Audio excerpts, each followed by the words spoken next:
Number 4 land and real estate. இப்போ நான் உங்களுக்கு சொல்லணுங்கிற அவசியம் கிடையாது. அந்த காலத்துல எல்லாம் எங்க அப்பா சொல்லுவாரு, நான் வந்து வியாபாரத்துக்கு போயிட்டு இருந்த காலகட்டத்துலலாம் அது அந்த குப்பை நிலம்லாம் இருக்கு பார்த்தியா, இதெல்லாம் பார்த்தா ஒரு 1000 2000 வித்துக்கிட்டு இருந்தானுங்க அப்படின்னு சொல்லுவாரு.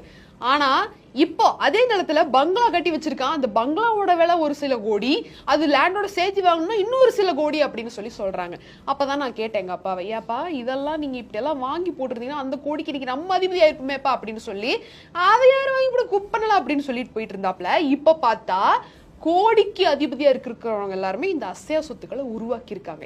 ஏன் லேண்ட் அண்ட் ரியல் எஸ்டேட்ல அவ்வளோ பெரிய ஒரு முன்னேற்றம் ஏற்படுது அப்படின்னு பாத்தீங்கன்னா, ஒரு சின்ன உதாரணம் சொல்றேன் கேளுங்க. பெங்களூர்ல மட்டும் இந்த ஹவுசிங் பிரைஸ் கடந்த 5 வருஷத்துல 80% உயர்ந்திருக்கு. All over India nationwide ஆவரேஜா பார்க்க போறோம் அப்படின்னா கூட ஒரு ஸ்கொயர் ஃபீட் 5600 ரூபாயிலிருந்து இருந்து இப்போ 35% உயர்ந்து 7000 8000 தாண்டி போய்கிட்டு இருக்கு.